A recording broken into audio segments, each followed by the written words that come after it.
Boa noite, queridos irmãos, convidados, sejam todos bem-vindos, que a graça do Senhor esteja sobre todos nós. Antes da leitura bíblica, eu quero fazer uma coisinha, contando com algumas pessoas. Vou convidar a irmã Júlia para vir aqui à frente, o irmão Edivaldo e a irmã... Não, é isso, vem cá, por favor, sobe aqui. Pode dar as mãos. Houve um tempo em que nós cantávamos, convidado, seja bem-vindo, nossa igreja ama você. É uma saudação que nós vamos fazer agora, tá bom? Nós vamos saudar os nossos convidados, aqueles que não são membros da igreja, mas são tão preciosos quanto qualquer um dos antigos membros da igreja. Eu estou aqui há 32 anos, mas diante de Deus, nesta congregação, eu não sou o mais santo, mais próximo de Deus. Cada pessoa tem acesso a Deus pela bondade dEle, pela bondade de Jesus Cristo. Então nós vamos falar assim, nós quatro, queridos convidados, nossa igreja ama a vocês. Vamos lá? Queridos convidados, nossa igreja ama a vocês. Gostaram? Mais uma vez. Queridos convidados, nossa igreja ama a vocês. Muito obrigado por estarem aqui.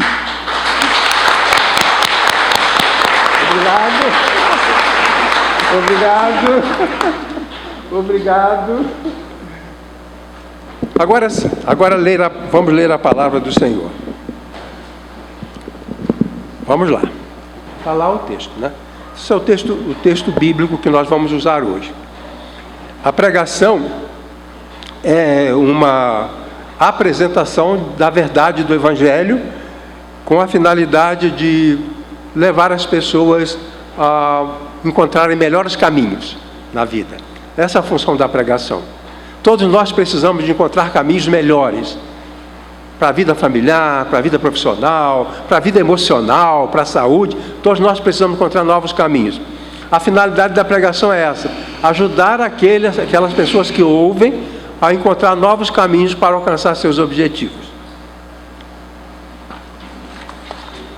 Por favor, esse aí vai ter que ser apagado.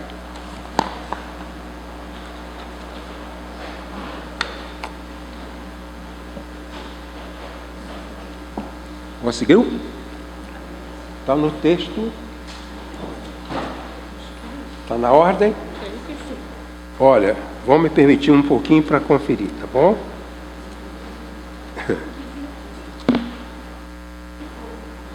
Tudo bem. Acho que está certo. Considerar número 1, número 2, 3, tal. Quero dizer para os irmãos que a primeira vez que eu preguei, eu tinha 17 anos. E através dos tempos, durante uns 20 anos, eu usava um método. Depois eu achei que poderia usar de outra forma. Então o meu método é esse. Eu preparo o que eu vou falar, projeto para você me acompanhar, explico e aplico. O texto bíblico que é lido, compreendido e aplicado. Esse é o nosso método. Então você pode gravar, pode fotografar, às vezes tem uma figura, você pode anotar. Vamos lá. Então, os que lhe aceitaram a palavra foram batizados. Aceitaram a palavra, foram batizados. Havendo um acréscimo naquele dia de quase 3.000 pessoas, eram 120. Em um dia passou para quase 3.000 pessoas. Certo? E perseveravam na doutrina dos apóstolos, na comunhão, no partir do pão e nas orações. Em cada alma havia temor, e muitos prodígios e sinais eram feitos por intermédio dos apóstolos. Todos os que creram estavam juntos. Tem muita gente aqui na igreja que crê e não está aqui com a gente, né? Mas ali não. Todos os que creram estavam juntos e tinham tudo em comum. vendiam as suas propriedades e bens, distribuindo o produto entre todos, à medida que ninguém tinha necessidade alguma. Diariamente, perseveravam unânimes no templo, partiam pão de casa em casa e tomavam as suas refeições com alegria e singeleza de coração, louvando a Deus e contando com a simpatia de todo o povo. Enquanto isso, acrescentava-lhes o Senhor, dia a dia, os que iam sendo salvos. Essa é a história do começo da igreja. 50 dias depois de Jesus ressuscitado, os crentes estavam reunidos em número de 120 em Jerusalém, e naquele dia houve uma experiência nova, por meio da qual surgiu uma comunidade. E essa comunidade foi compreendida como a igreja de Jesus Cristo. Pois bem, essa passagem conta isso, como surgiu a igreja e como era. Esse texto mostra o modo como surgiu aquela comunidade e como é que ela funcionava. Eu suponho que a igreja, nos dias de hoje, deve funcionar com base naquela igreja originária. Então a igreja não deve fugir daquele padrão. Pois bom, o tema é o assunto. Como é o tema? A igreja como instrumento de benefícios divinos para os crentes. Então a igreja é um instrumento. Por exemplo, seu carro é o seu instrumento para você chegar no trabalho. Certo? A cama é o seu instrumento para você descansar. E assim, o que toca, o irmão Wesley, tem como instrumento para fazer música, o seu contrabaixo. Assim por diante. Então a igreja deve ser vista como um instrumento. Ela tem uma finalidade. Ela não existe por acaso. Ela existe como instrumento. É um meio pelo qual Deus abençoa as pessoas. Então esse é o nosso tema. Vendo a igreja como um instrumento. Como um instrumento. Para ser útil. E esse é um instrumento para beneficiar. O irmão Maurício sabe que às vezes a igreja faz mal. Mas não é para isso que ela foi feita. Outro dia eu vi um adolescente totalmente perdido, porque a orientadora dele, a pastora dele, tem as minhocas na cabeça e passaram para a cabeça dele. Então prejudicaram. Mas a finalidade da igreja não é essa. Se você ouviu de alguém que foi prejudicado pela igreja, pode ver que está fora. Aquela não é a proposta. Não é a proposta. Então, a igreja é um instrumento para benefício. Pois bem, quando a gente prega, a gente tem uma verdade, um fato, uma declaração que sintetiza tudo. E aí, como eu digo sempre, a gente não quer que a pessoa ouça uma pregação de 30 minutos e guarde tudo na cabeça. Mas queremos que guarde o núcleo da pregação, o centro, que é a verdade central. A verdade central aqui é: devemos considerar a igreja como instrumento divino. Jesus falou: eu organizarei a minha igreja, a igreja de Jesus. Às vezes alguém fala: a igreja do pastor Elias, a igreja do pastor Enio. Não, a igreja de Cristo. Nós estamos aqui para servir a Jesus no propósito que Ele tem. Pois bem, então devemos considerar a igreja como instrumento divino, por meio do qual Deus dispensa benefícios para o seu povo. Então Deus dispensa benefícios para as pessoas. Eu comecei a ir para a igreja no colo da minha mãe. Minha mãe ia para a igreja, eu era o bebê, fui o último bebê, o 9º bebê da família, depois veio a Ruth, que é o 10º bebê. E eu cresci na igreja. Eu fui beneficiado porque meus pais já eram convertidos.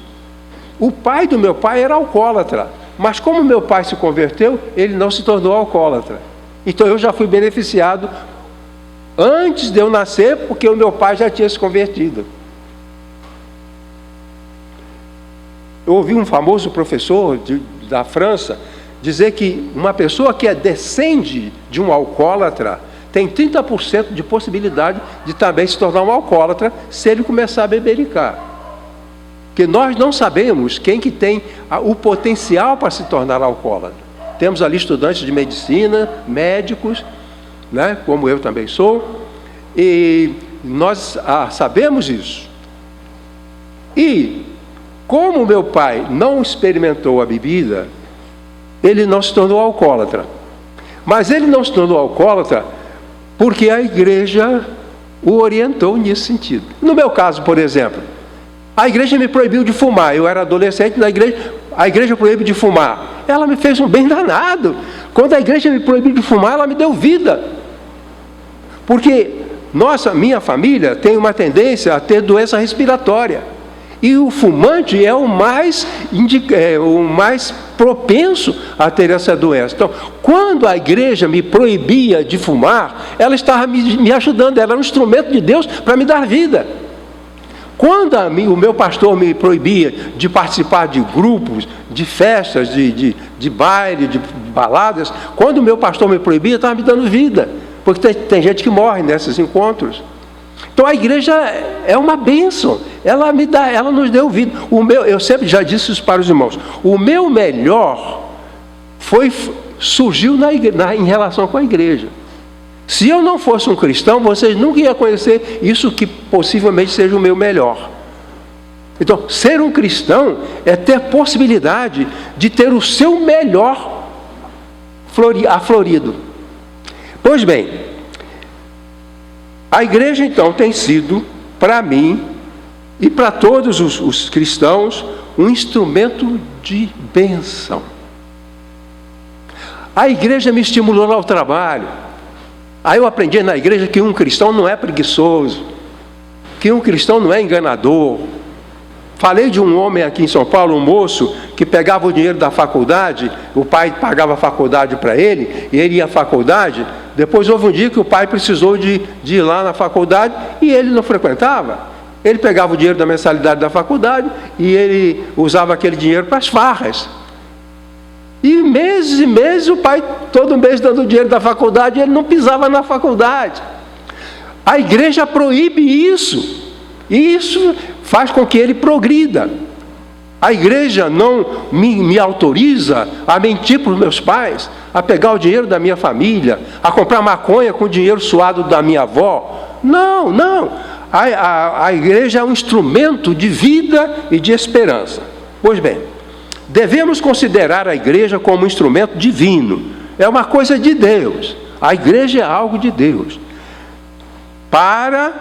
Por meio da qual ele dispensa os benefícios para o seu povo. Bom, a introdução é pequena. Quero lembrar de pessoas cujas vidas foram transformadas e preservadas pela instrumentalidade da igreja. Quando eu me converti, eu cresci na igreja, mas eu optei por seriedade quando eu tinha 17 anos. Eu frequentava a igreja lá, mas não tinha compromisso e não era um responsável na igreja. E, naquela ocasião, eu deixei os meus amigos, as diversões, as festas, os bailes, deixei tudo aquilo, porque a minha igreja proibia. Graças a Deus, a igreja proíbe certas coisas. Graças a Deus. Graças a Deus. Porque é assim que a igreja é instrumento de Deus para nos dar vida. Isso é maravilhoso. Então, no meu caso e caso de outros, às vezes eu encontro alguém daquela época, ou alguém que tem algum relacionamento com a minha adolescência, e converso com essas pessoas lá no Rio, e vou perguntando: e o Davi? O Davi morreu no hospital de alcoolismo. E o Gessé? O Gessé morreu esfaqueado numa briga. Eu estava no mesmo caminho. E o Salles? O Salles foi para a cadeia, morreu na cadeia. Irmãos, a igreja me salvou disso. A igreja me preservou disso.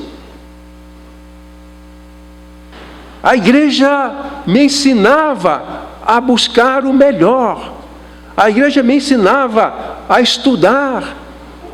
O pastor estudava a Bíblia. Quando eu tinha 17 anos, ele já me colocou para pregar. Eu fui batizado em setembro, e em novembro eu já era o líder da escola bíblica dominical. Eu fui criado na igreja, sabia aquelas coisas, e já me colocaram ali. Pois bem, tudo isso contribuiu, a igreja, através desses mecanismos, contribuiu para o meu bem. Eu tenho 84 anos, não tenho nenhuma doença séria, não tenho cirrose hepática por álcool, não tenho enfisema pulmonar por causa de cigarro, não fui ferido em briga, como alguns dos meus amigos foram feridos em briga. Um deles arranjou um colega e os dois bebiam juntos. Os dois bebiam juntos. E eles, durante a semana trabalhavam, a gente era da roça, durante a semana a gente trabalhava na roça, fim de semana bebendo lá no bar. E eles dois eram amigos. Trabalhavam na roça durante a semana e fim de semana passava sábado e domingo bebendo.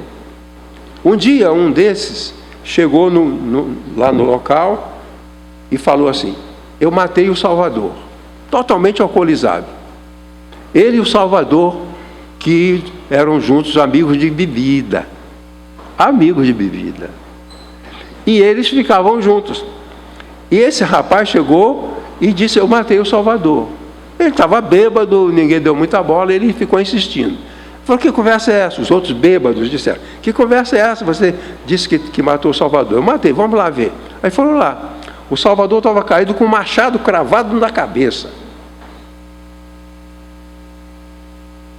Poderia ter sido eu, se eu não tivesse se desviado desse caminho. Poderia. E outros problemas que surgiam na violência, na preguiça, na malandragem, na droga. A igreja, um instrumento de Deus para nos dar vida. Bom, agora os meus argumentos. Porque não adianta a gente falar e não ter argumento, né? Você pode dizer: o pastor falou, e ele não argumentou. Vou argumentar.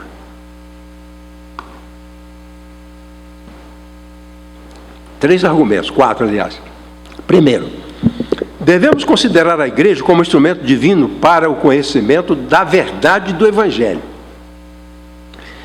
Aquela igreja que surgiu naquele dia de Pentecostes, sobre ela, Lucas disse: perseveravam na doutrina dos apóstolos. A doutrina dos apóstolos era um conjunto de ensinamentos recebidos de Jesus, organizados e transmitidos aos convertidos como normas para a crença e comportamento que deveria ser adotado pela igreja. Coisa importante: a igreja ofereceu àquela comunidade elementos de aprendizagem. A ciência moderna diz que a aprendizagem estimula coisas boas no cérebro. Quando você tem sede e você toma um copo d'água gelada, o cérebro registra gratificação. Os colegas médicos aprendem isso. Por que a pessoa fica bem depois que come? Porque o cérebro registrado, gratificação. E a pesquisa mostra que quando a gente aprende, o cérebro registra gratificação, gostoso, é bom, é ótimo. Então a igreja já oferecia essa coisa maravilhosa. Essa coisa maravilhosa. Eles estavam juntos e persistiam na classe de novos convertidos.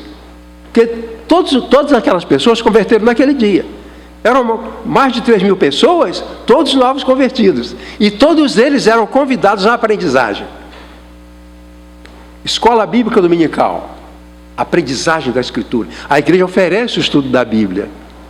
Uma vez eu fiz uma palestra sobre a Bíblia e uma pessoa falou assim: olha, eu conheço gente que para fazer uma palestra igual essa aí, cobra 2.000, cobra 3.000 reais. A igreja não cobra nada. Nós convidamos as pessoas para vir à escola bíblica dominical, aprender de graça a palavra, estimular com gratidão o seu cérebro, e depois ainda damos um lanche saboroso, né? Coisa maravilhosa, que a igreja faz. Isso é a igreja que faz, não sou eu. É a nossa igreja que tem esse espírito, tem esse coração, tem esse amor. Pois bem, essa aprendizagem, eles perseveravam na doutrina dos apóstolos. A doutrina dos apóstolos era um ensino estabelecido pelos apóstolos para ensinar aos novos crentes. Naquele dia, aqueles 3.000 formaram grupos de novos crentes, e esses grupos eram ensinados sobre a doutrina do Cristo. Porque a gente vê igrejas aí, principalmente na televisão, que tem um programa de 1 hora, não fala uma vez o nome de Jesus. Não fala nem uma vez sobre o perdão dos pecados. Não fala nem uma vez sobre, digamos, louvor a Deus. É só sobre como ganhar mais dinheiro, como ter 2 lojas, como ter 3 lojas, como ficar mais bonito, como perder peso. Futilidade. Isso não tem nenhum valor para a dimensão da eternidade, né? Terminada essa vida aqui, zerou tudo, não vale nada. Jesus falou, não ajunteis tesouro na terra, ajuntai tesouro no céu. Então, nós fazemos coisas que são tesouro na terra e acabam. Aí eu vou lá, tem uma loja, mais uma loja, comprei 2 carros novos, tem um carro novo na garagem, mas isso tudo acaba. Outro dia eu falei para os irmãos que Jan Ziegler estudou o cemitério lá em Salvador, em Recife, né? E ele viu a sepultura dos milionários, os senhores do café, ricos, poderosos, com suas grandes sepulturas, e a parte dos pobres. Então, esse cemitério tem essas duas partes, né? A parte dos ricos, de sepulturas de mármore, sepulturas luxuosas, e os pobres. Aí ele falou que a bactéria que come o corpo do pobre é a mesma que come o corpo do rico. Então ficou tudo aqui. Ficou tudo aqui. Pois bem, o ensino então de Jesus apontando para uma dimensão que extrapola a pobreza dessa realidade aqui, dessa vida aqui. Primeiro, 2 comentários. A igreja é o único instrumento de Deus destinado a transmitir o conhecimento revelado pelo Filho e pelos apóstolos. A igreja é a única depositária da verdade. O apóstolo Paulo diz para Timóteo, para que, se eu tardar, fique ciente de como se deve proceder na casa de Deus, que é a igreja do Deus vivo, coluna e firmeza da verdade. Quer dizer, a verdade do Evangelho tem uma responsável, que é a igreja, coluna da verdade. O que sustenta qualquer estrutura é a coluna. A igreja sustenta a estrutura da doutrina do Cristo.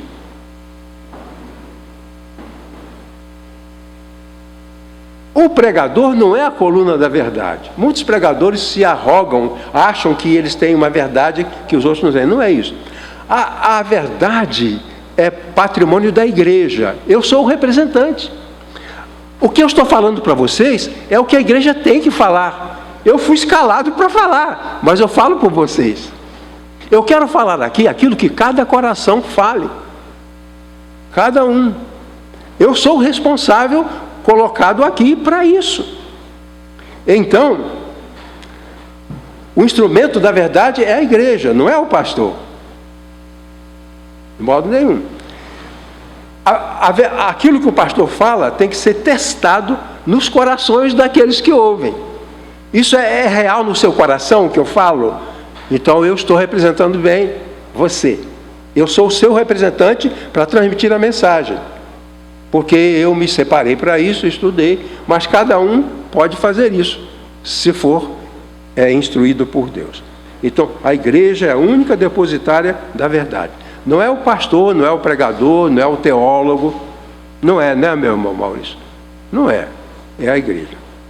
Bom, o outro comentário é que o benefício da doutrina para a igreja depende da persistência do crente. A palavra perseveravam. Perseverar, quer dizer, aquelas pessoas, havia um ensinamento. E os novos crentes, aqueles 3.000, perseveravam na busca dessa informação. Todos queriam ser informados a respeito daquilo que estava acontecendo.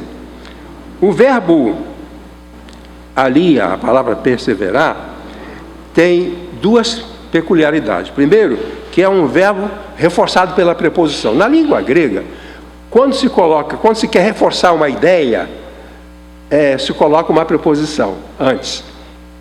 Certo? Então, kata lambano. Desculpa. Lambano é receber. Tá? Receber.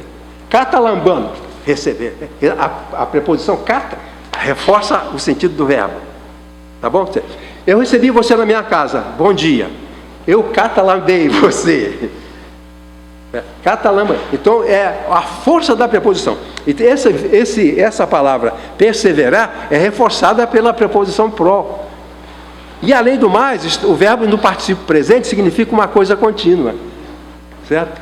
Eu almoço ou eu almoçando. Eu aprendo, eu aprendendo. Eu aprendendo é persistência na ação. Então, é isso que nós precisamos fazer. Nós precisamos aprender e perseverar no aprender. Por isso que é pouco vir à igreja uma vez ou outra, ler a Bíblia um dia ou outro. É pouco, porque não tem esse sentido da perseverança, da preservação.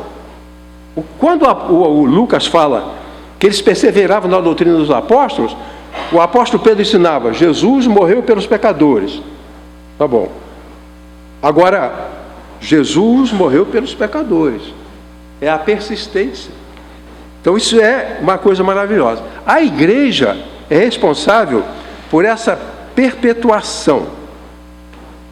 Por essa perpetuação. O apóstolo Paulo falou, aliás, Lucas falou, a igreja como baluarte da verdade. Um baluarte ou uma coluna não é removível. Certo? A gente já tem história, né? De um edifício caiu porque foram lá remover uma coluna e até colocar outro, o prédio caiu. Não pode. Vocês já leram histórias assim, de tempo em tempo, ou uma reforma de um edifício, eles iam trocar a coluna, tiraram a coluna, até colocar outro, edifício caiu. Coluna não se remove, não é? Pois bem, precisamos perseverar na aprendizagem da palavra de Deus. Pois bem, vamos prosseguir mais um pouquinho. O meu terceiro argumento dessa primeira parte diz que a preservação e proclamação da doutrina cristã é responsabilidade da igreja. É responsabilidade da igreja. Jesus falou assim: se alguém se calar, as pedras vão clamar.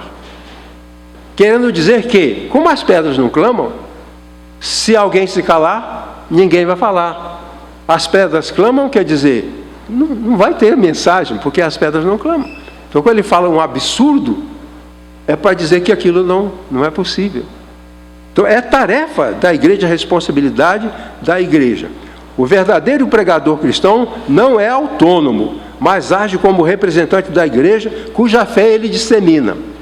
Então, esse é o meu trabalho. Eu tenho a minha igreja, a igreja local. Aliás, deixa eu fazer um adendo. No Novo Testamento, a igreja é uma comunidade local, certo? A igreja não é um aglomerado de gente em vários lugares, é local. Por isso as igrejas no Novo Testamento tinham o nome da localidade. Por exemplo, lá não tinha igreja Moriá, era a igreja de Éfeso, localizada em Éfeso, a igreja de Filipos, localizada em Filipos, a igreja de Antioquia, localizada em Antioquia. Quer dizer, era uma comunidade local. Então, igreja Moriá é essa comunidade aqui. A outra igreja é outra comunidade. É a igreja, a igreja, a igreja. Pois bem, nós então somos representantes da igreja local, disseminando a fé de Cristo. Essa é a nossa obrigação. O segundo argumento diz que nós precisamos considerar a igreja como instrumento divino para expressar a nossa espiritualidade. A igreja nos permite demonstrar o nosso lado que não é humano. Não é humano. A gente não é isso aqui. Isso é uma expressão Mas não é a essência do ser humano, não é isso aqui. E como é que essa essência se expressa? Aqui falou que eles perseveravam nas orações e louvavam a Deus. Essa maneira de estimular a espiritualidade. A espiritualidade é a nossa possibilidade da relação com Deus. Pela oração, a oração é o falar e o ouvir Deus. E o louvor é a exaltação de Deus. A gente vai continuar e tentando compreender. Então nós precisamos considerar a igreja como um instrumento para a expressão da nossa espiritualidade. Perseveravam nas orações, louvando a Deus. Espiritualidade é o conjunto de recursos da personalidade que permitem ao ser humano o relacionamento com o Criador. Então todo ser humano tem um potencial para se relacionar com Deus. Eu acho que é Billy Graham que falou que nós temos dentro do nosso interior um vazio do tamanho de Deus. É Deus que tem que ser colocado ali. Aquele vazio é para Deus, é de Deus. Ele criou a gente com esse vazio. Então a pessoa não está serena, não está sossegada com aquele vazio no seu interior. Então, nós nos conectamos com o mundo celestial. Aquelas pessoas se comunicavam pelas orações.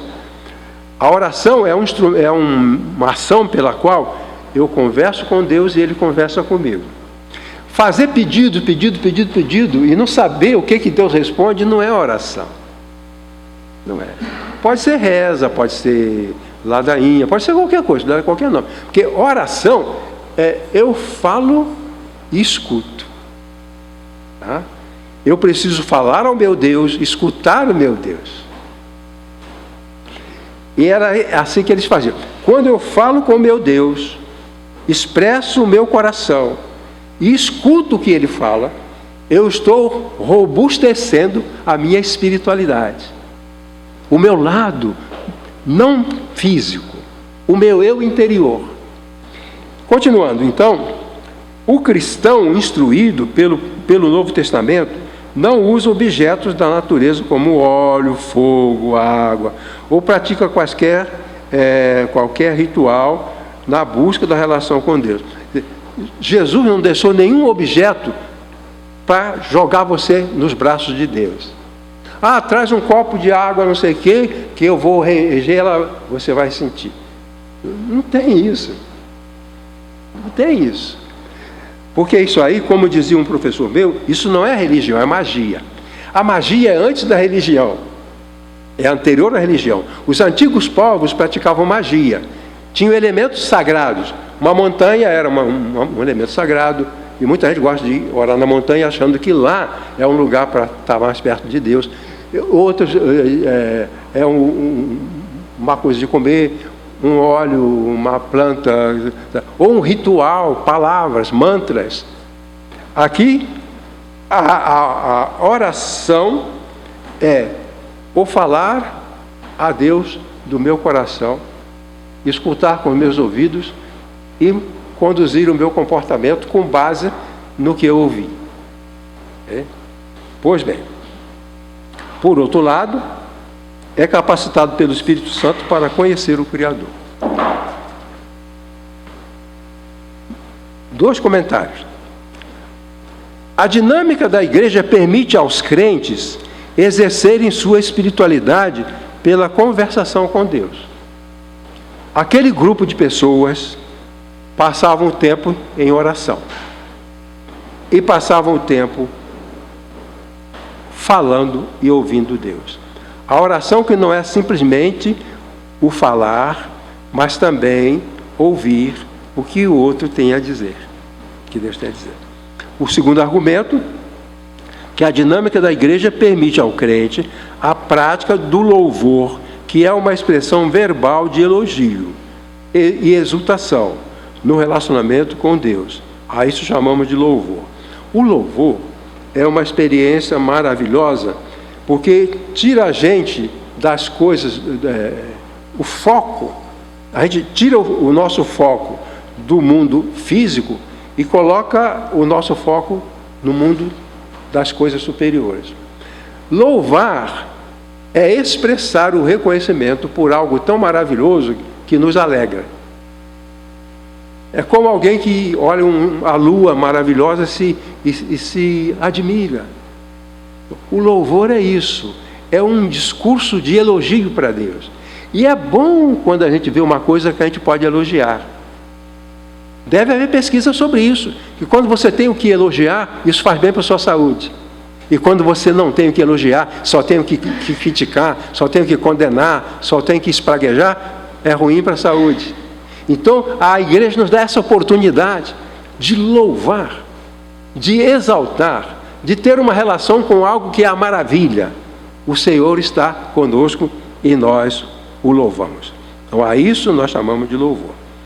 O meu terceiro argumento diz o seguinte: precisamos considerar a igreja como instrumento divino para a nossa convivência saudável com o próximo. Falei outro dia que o ser humano é um ser social. Ele não tem como viver sozinho. Então, há várias maneiras de nos agruparmos. A melhor maneira de nos agruparmos é por meio da igreja. Não há melhor agrupamento, não há agrupamento mais, digamos assim, entendeu? Mais viável, mais razoável, mais bem-sucedido. Essas pessoas, elas tinham seus relacionamentos, mas agora elas descobriram um relacionamento, digamos assim, supremo. O versículo diz assim: todos os que criam estavam juntos. Todos que criam estavam juntos. O apóstolo Pedro pegou a mensagem. Agora, vocês que creem, vamos ficar aqui desse lado. Veio todo mundo, 3.000, e ficaram juntos. Acho que foi John Wesley, que falou: eu não acredito num cristão isolado. Ele disse: eu não acredito num cristão isolado. O que vemos na igreja é que os que creram, se ajuntaram. Eles estavam juntos. A fé em Cristo é uma atração incrível. Se o irmão tem fé, isso me atrai na vida do irmão. Se você tem fé em Cristo, a mesma fé que eu tenho. Você lembra daquele cântico que dizia: se o teu coração é igual ao meu, dá-me a mão e meu irmão serás. Se o teu coração for igual ao meu, se a tua fé for igual à minha, então nós estamos juntos. Aqui o texto diz isso. Essa convivência na comunitária dos crentes foi isso que encantou a população. As pessoas se sentiram atraídas para a igreja. O texto diz que eles, contando com a simpatia de todo o povo. Sabe o porquê que tanta gente veio? Pelo abraço. Ali há 3.000 pessoas se abraçando. Eu sou mais um, 3.001. Também vou lá abraçar o pessoal. Eu também acredito como eles. Entendem? A gente não sabe, mas a gente morre porque alguém não nos abraçou. A gente não percebe quando a gente está morrendo por falta de um abraço. Mas a gente morre. A gente não percebe quando a gente está morrendo por falta de uma palavra de amor. Mas a gente morre. Não sabe de quê? Não sabe o diagnóstico. Não deu exame nenhum, mas morre. Conheço histórias de pessoas assim, isoladas, morreram. Meu irmão contou uma história de um filme, que era um filme de guerra entre japoneses e americanos. E os japoneses prenderam um americano e levaram para o campo deles. Aí falaram: então vamos botar para disputar com o nosso campeão. Aí colocaram aquele americano que lutava uma luta marcial para lutar com aquele lutador japonês. E o japonês perdeu. O americano ganhou. Ninguém mais falou com aquele lutador japonês. Ninguém mais olhou para ele. Ele ficou isolado, porque ele envergonhou. Todo mundo tinha vergonha dele, desde o general até o varredor da guimba de cigarro. E ele ficou doente, e ele morreu. Os feiticeiros, nas religiões primitivas, matam as pessoas provocando isolamento. A pessoa morre porque é isolada, tão isolada da família, da sociedade. Ele fica vagando pela floresta e depois é encontrado morto. O isolamento. Aqui a igreja nos protege disso. A igreja nos ampara da solidão.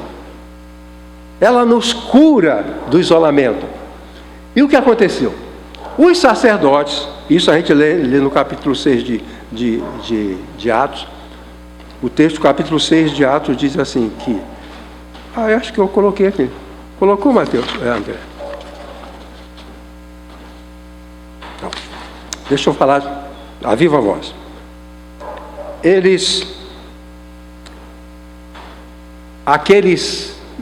Aquelas pessoas daquela região ouviram a notícia de uma comunidade espetacular. Ouviram a notícia de uma comunidade encantadora. E foram ver. E quando eles viram a igreja reunida, eles aderiram.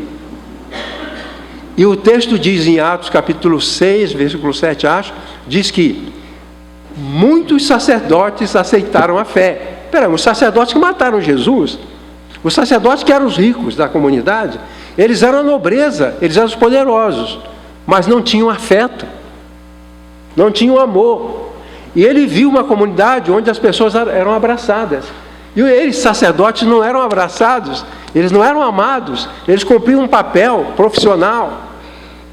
E o texto diz que os sacerdotes, Lucas diz, muitíssimos sacerdotes aderiram à fé. Então, eles que não tinham nenhuma atração por Jesus, não tinham nenhum interesse na mensagem de Jesus. Agora eles olharam a igreja, eles viram a comunidade. E eles falam, como é que é isso aí? Jesus morreu pelos pecadores, ressuscitou dos mortos, está no céu, ele é o nosso Salvador. Você crê? Eu creio. Olha lá. Pois bem, nós temos as pessoas, aprendemos, todos os que criam estavam juntos. A união dos cristãos em convivência diária protegia-os da solidão e das carências. Tinham tudo em comum. Foi a convivência comunitária dos crentes que encantou a população. As pessoas se sentiram atraídas para a igreja, contando com a simpatia de todo o povo. A igreja, ela é, por natureza, uma comunidade atraente. Eu tinha um amigo que era ateu. E ele falou, quando eu passo em frente a uma igreja, eu paro. Eu não acredito em nada do que eles acreditam, mas aquela comunidade me encanta. Aquelas pessoas humildes me encantam. E eu fico lá parado olhando para eles. E se estiverem cantando, aí eu fico até acabar o hino. A igreja como um foco de atração. Essa gente é tão boa, essa gente é tão agradável, essa gente é tão amorosa, essa gente é tão respeitadora, que eu quero fazer parte. Isso é uma coisa maravilhosa. Mais um comentário: a comunhão dos crentes na igreja atraía grande número de novos convertidos. Eu antecipei o argumento. Crescia a palavra de Deus e em Jerusalém se multiplicava o número dos discípulos. Também muitíssimos sacerdotes obedeciam à fé. Então, os sacerdotes não aceitaram o evangelho por causa de argumentos filosóficos nem teológicos. Eles aceitaram a fé por causa do afeto, por causa do amor. Agora, para os irmãos, nós amamos profundamente os nossos convidados. O nosso coração está aberto para vocês. Agora, na hora do lanche, os membros da igreja, não esqueçam de dar um abraço para que isso seja confirmado. Porque se o convidado vem aqui, ninguém fala nada com ele, ninguém pergunta o nome dele, ninguém pergunta se ele precisa de ajuda. Então, está falhando o meu argumento. Vocês têm que me ajudar para que o que eu falo não seja desqualificado. Então precisamos amar as pessoas, precisamos nos dedicar às pessoas. Tudo bem? Eu não acredito que vocês estejam cansados.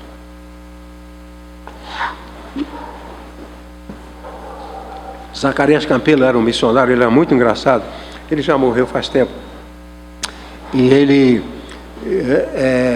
sempre falava sobre o pregador, né? O pregador prega muito, como eu estou fazendo hoje. As pessoas ficam cansadas, alguns ficam dormindo. E ele falava que ele tinha um método para ninguém dormir, para ninguém ficar cansado. Ele falou assim: se alguém dormir durante a minha pregação, pode chamar o Rebecão que está morto. Ele era muito autoritário, né? Bom, finalmente, precisamos considerar a igreja como instrumento divino para aprimoramento da personalidade. Vejam só, diariamente perseveravam unânimes no templo, partiam pão de casa em casa e tomavam as suas refeições com alegria e singeleza de coração. Olha o que aconteceu. Naquelas pessoas foi desenvolvido um novo traço de personalidade. A igreja cria em nós traços valiosos. A alegria. Aquela ocasião era terrível. Fome, guerra, miséria, doença. Mas tem alegria. Eles estão alegres. Eles tiveram duas mudanças de personalidade. Que acontece com o crente. Ele muda. Ele tem que mudar. Então ele muda. E as pessoas estão ali e começam a mudar. Eles têm alegria e singeleza de coração. Pois bem, todos os seres humanos, agora para eu explicar, todos os seres humanos se expressam por meio dos traços de personalidade. Como depressão, a pessoa tem personalidade depressiva, ele é deprimido. Fulano é depressivo, é baixo astral, é um traço de personalidade. Agressividade, mas também tolerância, bondade. Os traços positivos ajudam as pessoas para uma vida de sucesso. Por exemplo, a ternura é um traço positivo, ajuda a pessoa a se dar bem na vida. Grosseria, um traço negativo, atrapalha as pessoas a se darem bem na vida. Então, os traços positivos e os traços negativos. E a igreja ajuda a melhorar esses traços, porque pessoas carrancudas ficaram alegres. Elas mudaram, aquelas pessoas que estão ali, daqui a pouco elas são diferentes. E esses traços que negativos trazem fracasso, eles precisam então ser superados. A convivência na igreja pode aprimorar os traços que trazem sucesso, os quais fazem uma pessoa mais agradável e atraente. Vamos imaginar assim, uma pessoa que diz assim: eu sou pavio curto. Perde amigos. Pavio curto perde amigos, que não pensa para falar. Mas ele aprende a ser paciente, tolerante, bondoso, ganha amigos. E é melhor ter amigos do que não ter amigos. O que vocês acham? Então, a igreja, por meio do Evangelho, aprimora o nosso melhor. Aumenta os nossos traços positivos de personalidade. Aqui não tem tristeza, a gente está feliz. Carrancudo, melancólico, isso está feliz. Então esses traços negativos produzem fracasso, e a convivência na igreja pode aprimorar os traços que trazem sucessos, os quais fazem uma pessoa ser mais agradável e mais atraente. Mas tem um outro. A vida da igreja pode trazer marcante alegria. O significado de alegria é um bom humor intenso, contagiante e constante. Essa alegria aqui é uma palavra, na língua grega, é uma coisa explosiva. Uma alegria. uma alegria. A palavra é essa. Não é alegria. Eu sou alegre. Alegria, uma explosão. E isso está ligado ao bem-estar físico, à saúde, ao coração, ao estômago, ao fígado. Isso faz bem, né? Isso faz bem. E a vida na igreja pode ajudar a desenvolver traços de bondade, ternura, tolerância, ou seja, singeleza de coração. Alegria, singeleza de coração. A igreja é um instrumento de Deus que nos pode dar esses traços. Alegria,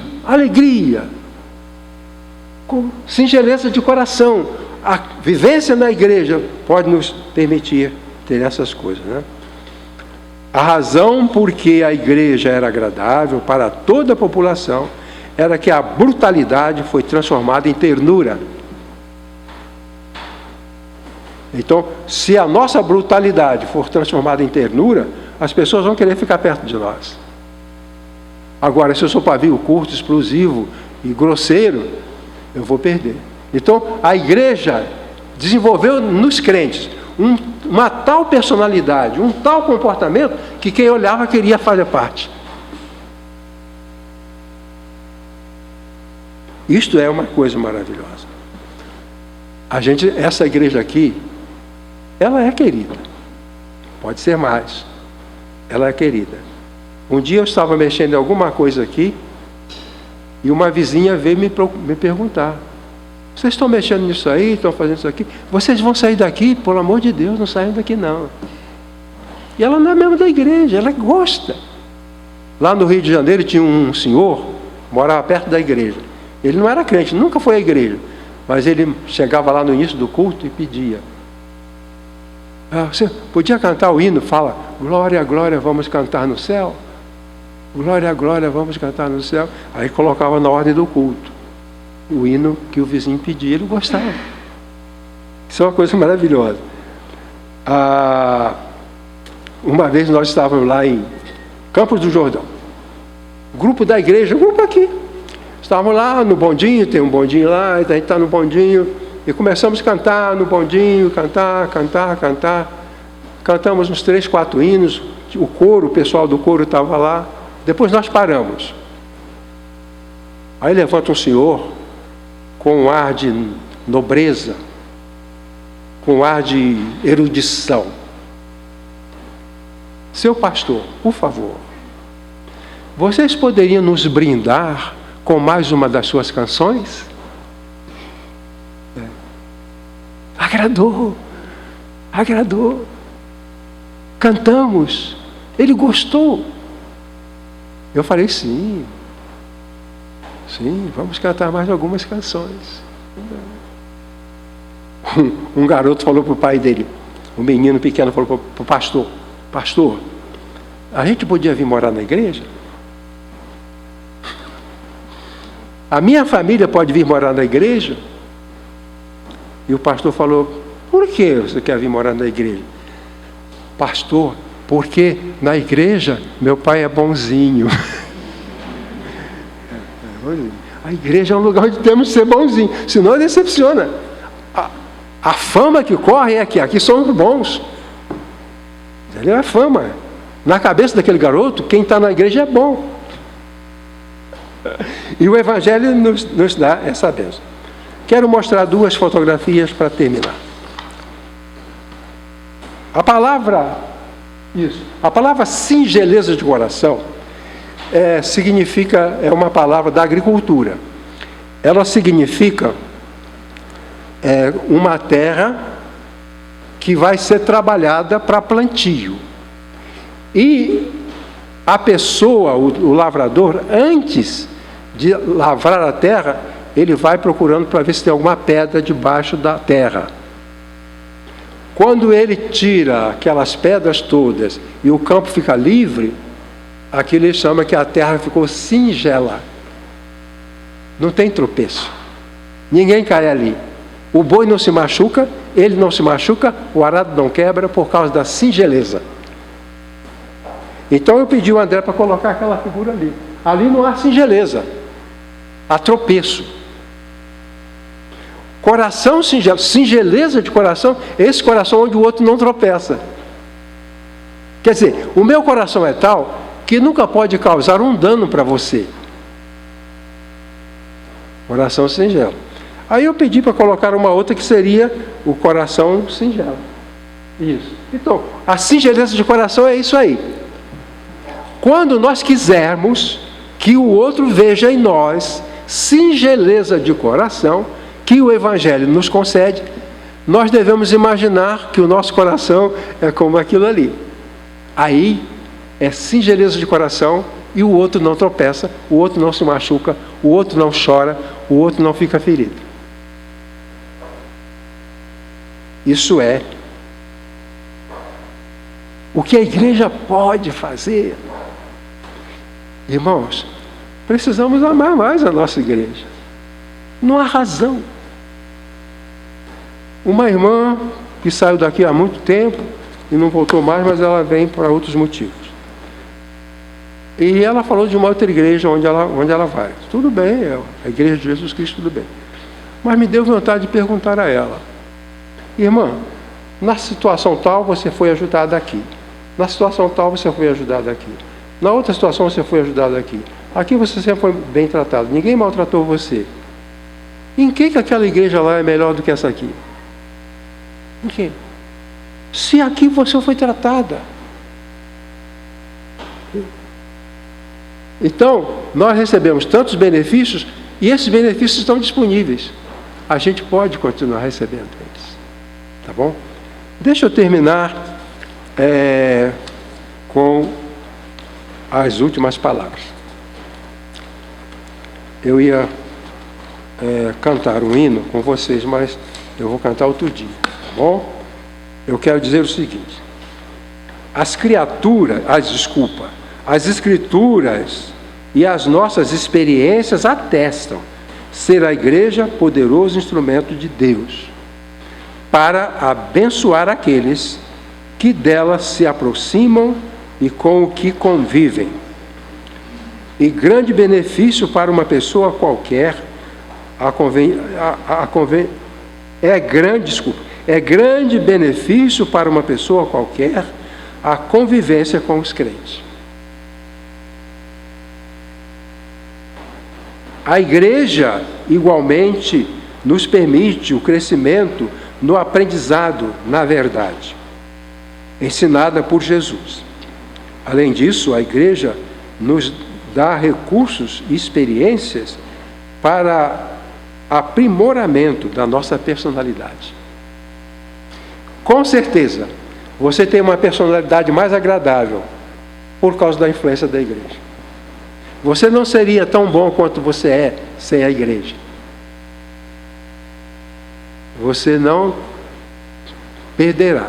De forma que a palavra é essa, para valorizar a igreja. Compromisso, última coisa.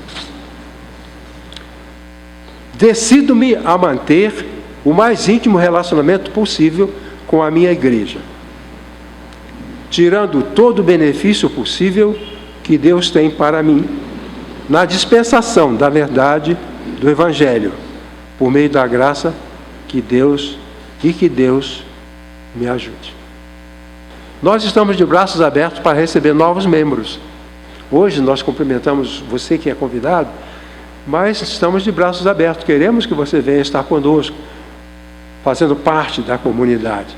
Se você não aceitou Jesus ainda, faça isso. Demonstre a sua fé, creia nele. E se você é de alguma igreja, foi batizado, e você está afastado, venha e fique conosco. Grande número de sacerdotes procuraram a igreja. Nós servíamos de um jeito, agora aprendemos um novo modo. O nosso sacerdócio agora fica lá, eu vou servir aqui com os seguidores de Jesus. Tá bom? Eu gostaria que você considerasse esse meu convite, para vir conosco, para ficar conosco. Nós temos algumas pessoas que serão batizadas, temos alguns novos irmãos que serão aceitos, e logo eu vou anunciar o dia para fazer isso, mas será um domingo à noite. Venha aqui e fique aqui. Que a graça de Cristo seja sobre nós. Fala comigo. Que a graça de Cristo seja sobre nós. Mais ânimo. Que a graça de Cristo seja sobre nós. Amém.